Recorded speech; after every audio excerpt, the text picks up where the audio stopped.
শিলচৰ সমষ্টিৰ সন্মানীয় বিধায়ক দীপায়ন চক্ৰৱৰ্তী ডাঙৰীয়া, উদাৰবন বিধানসভা সমষ্টিৰ সন্মানীয় বিধায়ক মিহিৰ কান্তি সোম ডাঙৰীয়া, ভলাই বিধানসভা সমষ্টিৰ সন্মানীয় বিধায়ক নিহাৰঞ্জন দাস ডাঙৰীয়া, ৰাতাবাৰী বিধানসভা সমষ্টিৰ সন্মানীয় বিধায়ক বিজয় মালাকাৰ ডাঙৰীয়া, উত্তৰ শ্ৰীভূমি বিধানসভা সমষ্টিৰ সন্মানীয় বিধায়ক কমলাক্ষ দেৱ বুৰকাইস্থ ডাঙৰীয়া, সোনাই বিধানসভা সমষ্টিৰ সন্মানীয় বিধায়ক তৰিমুদ্দিন বৰভূঞা ডাঙৰীয়া, বৰখলা বিধানসভা সমষ্টিৰ সন্মানীয় বিধায়ক মিছবাহুল ইছলাম ডাঙৰীয়া, কাঠিগলা বিধানসভা সমষ্টিৰ সন্মানীয় বিধায়ক খলিলুদ্দিন মজুমদাৰ ডাঙৰীয়া, উপস্থিত ৰাইজ আইসকল আৰু যুৱক যুৱতী বন্ধু বান্ধৱীসকল, আজি ৰামকৃষ্ণ সেৱাশ্ৰমৰ শতবাৰ্ষিকী অনুষ্ঠানত যোগদান কৰিবলৈ মই শিলচৰলৈ আহিছিলোঁ আৰু আজিৰ দিনটোতে শিলচৰৰ SM দেৱ অসামৰিক চিকিৎসালয়খনত নতুন ক্ৰিটিকেল কেয়াৰ ব্লকৰ আধাৰশিলা স্থাপন কৰিবলৈ পাই সঁচাকৈয়ে গৌৰৱান্বিত অনুভৱ কৰিছোঁ। শিলচৰ SM দেৱ অসামৰিক চিকিৎসালয়খনত 50খন বিচনাযুক্ত নতুন ক্ৰিটিকেল কেয়াৰ ব্লক 6335 বৰ্গমিটাৰ এলেকা সামৰি নিৰ্মাণ কৰা হ'ব। G+4 গ্ৰাউণ্ড +4 ষ্টৰীত এই বিল্ডিঙত আৰক্ষী চকী, ফায়াৰ ব্ৰিগেডৰ অফিচ আৰু মৰ্গো থাকিব। প্ৰথম মহলাত আইচলেশ্যন ৱাৰ্ড আৰু ৱেইটিং লঞ্চ থাকিব।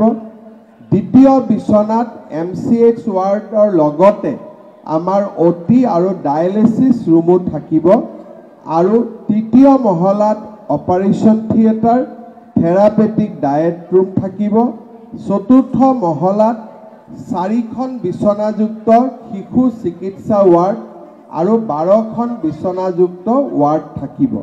অৰ্থাৎ এই ব্যৱস্থাৰ ফলত আমাৰ শিলচৰৰ অসামৰিক চিকিৎসালয়খনত আমি 50খন বিচনাৰে সৈতে এটা ক্ৰিটিকেল কেয়াৰ ব্লক আৰু লগতে আমাৰ ICU আদিৰো ব্যৱস্থা আমি দেখিবলৈ পাম।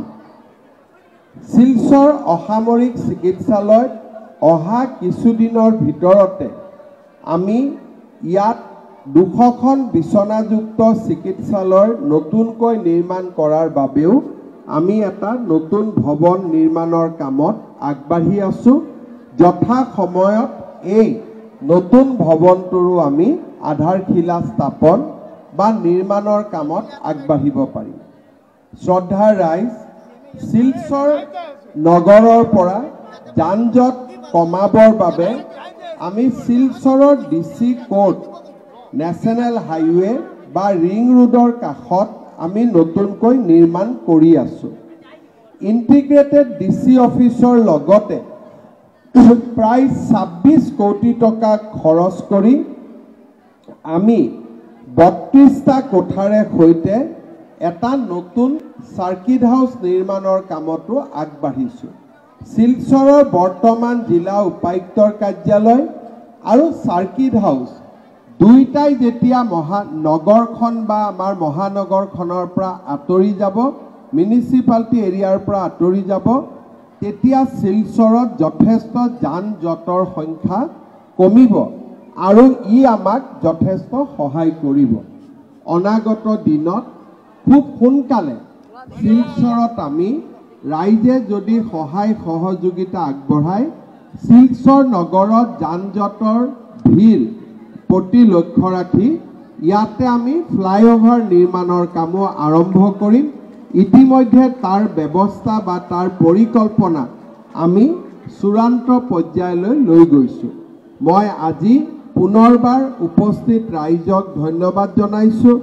সংসদ চলি থকাৰ পিছতো পৰিমল শুক্লবৈদ্য ডাঙৰীয়াই আজি আমাৰ অনুষ্ঠানত যোগদান কৰাৰ বাবে তেখেতক মই ধন্যবাদ আৰু কৃতজ্ঞতা জনাইছোঁ। শিলচৰৰ মন্ত্ৰী আৰু বিধায়কসকলকো ধন্যবাদ জনাইছোঁ।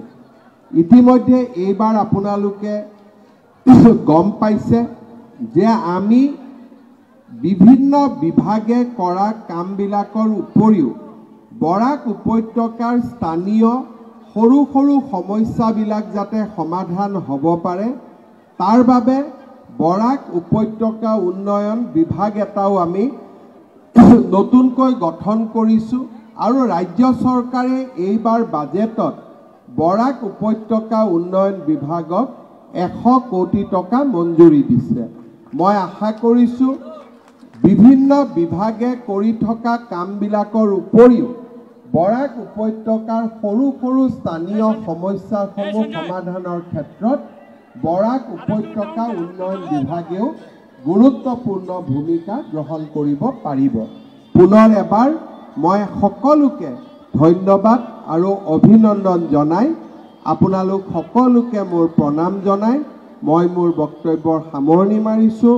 সবাইকে আমাৰ প্ৰণাম, বহুত বহুত ধন্যবাদ। জয় হিন্দ, বন্দে মাতৰম।